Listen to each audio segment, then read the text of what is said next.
We have been discussing the global financial markets in the context of the run-up to the July 9th deadline for reciprocal tariffs.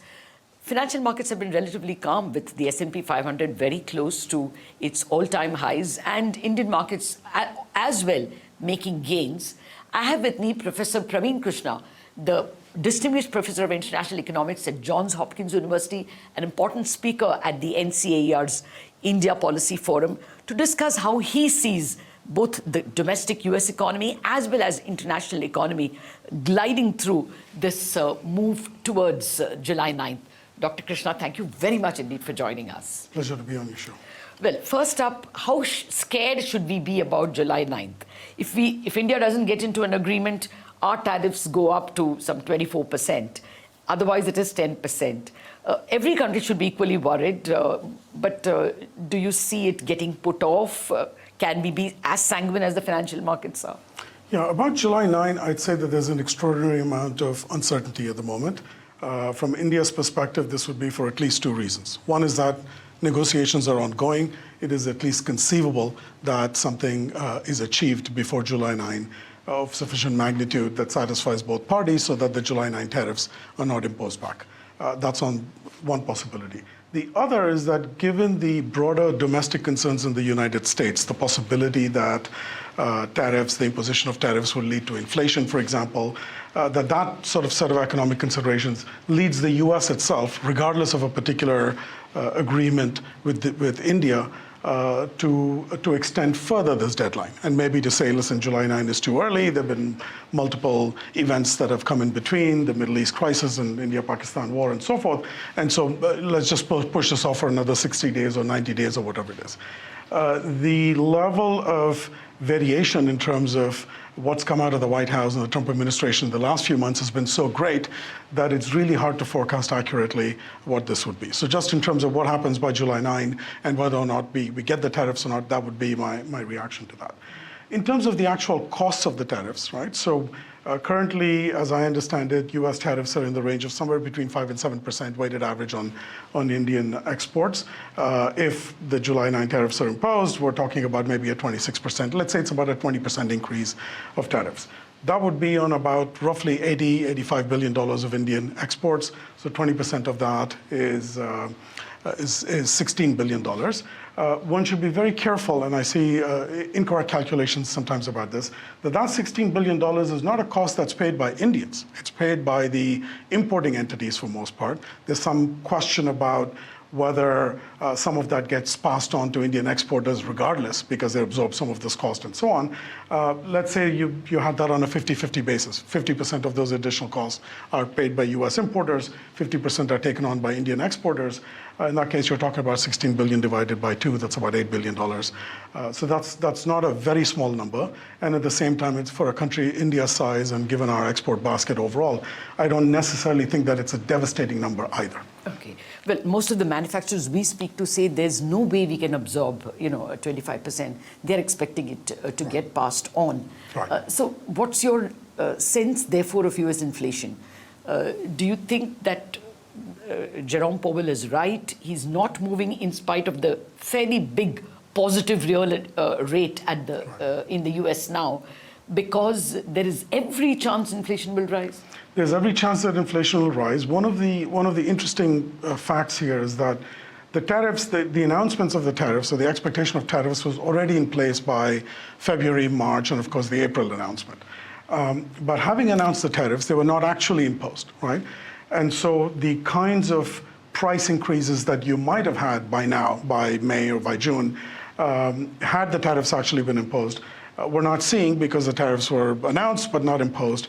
And so now the expectation is that if now they're finally, in fact, imposed by July, that you might start seeing them affecting prices and so on but later on in the summer, by August or September and so on. And that, I imagine, is what Jerome Powell is actually talking about, which is that given that there is this overhang of this issue of tariffs that might impact prices, that it would be a little too early for him to act in terms of reducing interest rates and so on and so forth. So that concern is there. It hasn't been fully realized, in part on top of the fact that these tariffs were announced but not imposed, there's also this issue that there were large inventories that American importers were holding, and so that carried the U.S. economy through for a couple of months. My understanding is that we've kind of come to the end of that. So now if tariffs are actually imposed, you are going to be paying these higher costs on imports from China, everywhere else in the world. And I expect that there would be some implications of that for prices, very naturally. Yeah. Okay. What is your sense about the dollar? I mean, it's sub 100 for quite some time now, the dollar index, the DXY, right, and below 98 as well. Do you think the dollar continues in this downward trajectory? And what is this? What are the factors triggering that? So all of it, I think, I mean, as far as the dollar and the decline, the small decline up till now that the dollar has experienced, I think all reflects concerns about what the budget is going to be about, right? So if there's a sense that there's going to be... You mean the big beautiful bill? The big beautiful bill of Donald Trump. If it's going to lead to budget deficits, large amounts of financing that has to take place through the printing of money, one way or the other, where you're expecting higher levels of inflation, naturally there's going to be an expectation that yields have to be higher to compensate for that. And so this is the reason that you're sort of seeing people moving out of U.S. Treasuries, and that more than anything else has the first order impact on the value of the dollar. Okay, but what's your sense about U.S. growth itself? I mean, the markets are sanguine, although the Fed, even in its SEP in the last policy, right, clearly marked down U.S. GDP. Why are markets so comfortable? Any guesses? So, I mean, look, on the one hand, you could look at the world as it is, the multiple wars, the trade wars, the wars in the Middle East, and various other things that are going on, and worry tremendously about where the U.S. economy is headed or what the implications of all of these factors are for the U.S. economy, and ask the question, why is this not reflected in the stock market?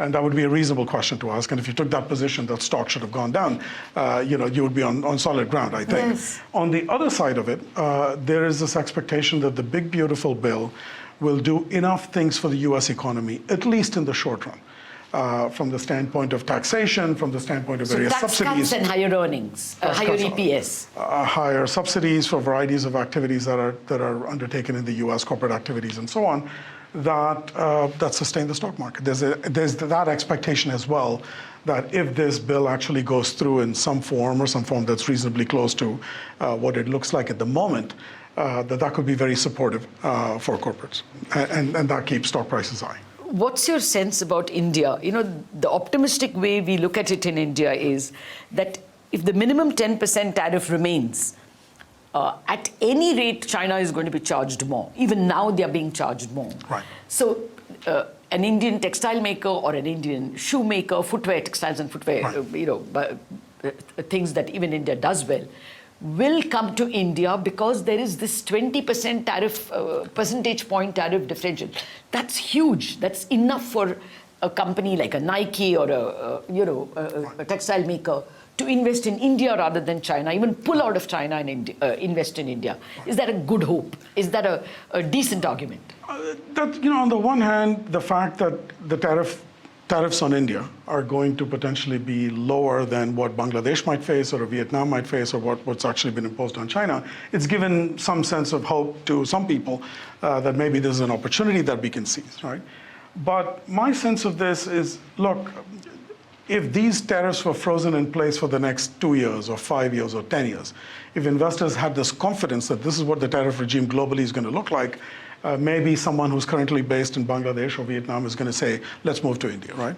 But the chaos is so great at the moment, and the uncertainty is so great at the moment, that what looks like a lower tariff for India relative to Bangladesh might quickly flip if Bangladesh has some sort of deal with the United States or the Vietnamese do, or there's some other change in tariffs, right? And so if you were an investor sitting in Bangladesh or Vietnam at this point, you would really have to take that into account. How long is this tariff differential actually going to last? My sense, therefore, is that investors would probably wait a little bit. They'll probably be well advised to wait for a little bit before taking such decisions, especially in industries where there are large fixed costs associated with production, right?